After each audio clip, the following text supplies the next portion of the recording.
গ্রামীণ মানুষের দাঁড়ে দাঁড়ে তথ্য সেবা পৌঁছে দেওয়ার উদ্যোগে এসেছে অভাবনীয় সাফল্য। একসময় যে গ্রামের মানুষের কাছে আধুনিক কৃষি, স্বাস্থ্য, শিক্ষা বা নিজেকে এগিয়ে নেওয়ার কৌশলগুলো ছিল ধরাছোঁয়ার বাইরে, এখন তার সবই যেন এসে গেছে হাতের মুঠোয়। বাড়ছে মানুষের আত্মবিশ্বাস। নেত্রকোনার পূর্বধলা উপজেলার প্রত্যন্ত গ্রামের তথ্য কল্যাণের কার্যক্রম নিয়ে শাইখ সিরাজের সরেজমিন রিপোর্ট। এই সাইকেল আরোহী মেয়েদের ডাকনাম ইনফোলেডি বা তথ্য কল্যাণী। এদের কাছে আছে তথ্যের জাদু, যে জাদুতে প্রতিদিন চোখ খুলে যাচ্ছে গ্রামীণ নারী পুরুষের। গাছ গাছাদের ফলের একটা পদ্ধতি দিছে, আমরা জানলাম যে এটা দেওয়া লাগবো। শিক্ষার বিষয়ে পরামর্শ দেন, স্বাস্থ্য বিষয়ে দেন, কৃষি বিষয়ে দেন। তথ্যের শক্তি কোথায় নেই। স্বাস্থ্য, শিক্ষা, কৃষি সবখানেই যেন নতুন সাফল্যের খোঁজ পাচ্ছেন একসময়ের পিছিয়ে থাকা মানুষ। স্প্রে করার পরে দিনই তো বাজারে, বাজারে নিয়ে যেতেছি 2 দিন। এটা তো আপনিও ক্ষতি। আগে তো জানতাম না, আমরা তো জানি না এই কথাটা, কেউ কোনোদিন কইছো না। আমরা তো বলেও না, এখন এই ভিডিও দেখে বুঝছেন। ভিডিও দেখে বুঝছি।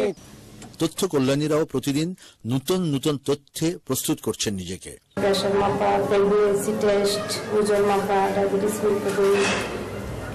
পরীক্ষা, কিভাবে বেগুন খেতে পোকা ধরে, পেয়ারা, নিম্বু এসবের মাঝে। তারপরে যারা ধান ক্ষেত করে, ধানের মাঝে অনেক পাঁচরা পোকা আছে না, এসব অনেক তথ্য দিয়ে আমরা কৃষকদের।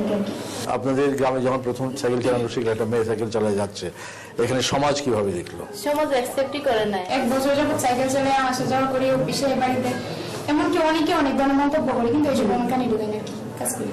এ যেন টাকা পয়সা বা সম্পদে এগিয়ে যাওয়ার চেয়ে আরেক ধাপ বেশি কিছু। 2010 সালে নেত্রকোনার পূর্বধলা উপজেলায় 10 জন এবং গাইবান্ধার সাঘাটা উপজেলায় 10 জন, মোট 20 জন তথ্য কল্যাণী নিয়ে শুরু হয় মানুষের কাছে তথ্য পৌঁছে দেওয়ার এই কার্যক্রম। দিনে দিনে এই কার্যক্রম ছড়িয়ে যায় 7 জেলায়। এ পর্যন্ত অর্জনও অনেক। গ্রামের মানুষের মনে তাদের একটা পরিবর্তন এসেছে। তারা এখন প্রযুক্তি ভিত্তিক সেবাগুলোর জন্য তাদের খুব দোরগোড়া সেবাগুলো পায়। তারা আগের চেয়ে অনেক সচেতন হয়েছে। তারা তাদের আয় বেড়েছে বিভিন্ন তথ্য দ্রুত পাওয়ার কারণে, খুব সহজে পাওয়ার কারণে। সংশ্লিষ্টদের স্বপ্ন অল্প দিনেই এই কার্যক্রম ছড়িয়ে যাবে দেশব্যাপী। 2020-এর মধ্যে যদি প্রত্যেকটি ইউনিয়নে একজন করে হলো তথ্য কল্যাণী থাকে, তো সে লক্ষ্যে কাজ শুরু করেছি। আমরা ইতিমধ্যে যশোর জেলায় এবছরই একটি নতুন করে আমরা অফিস স্থাপন করেছি এবং 256 জন ইনফোলেডি তথ্য কল্যাণী আগামী বছর জুন নাগাদ ইতিমধ্যে কাজ শুরু করবে। তথ্য প্রযুক্তির এই যুগে বাংলাদেশের পিছিয়ে পড়া জনপদগুলো সাধারণ মানুষের মাঝে কৃষি, শিক্ষা, স্বাস্থ্য সহ নানান বিষয়ে তথ্য সরবরাহ করে যাচ্ছে এই ইনফোলেডি বা তথ্য কল্যাণীরা।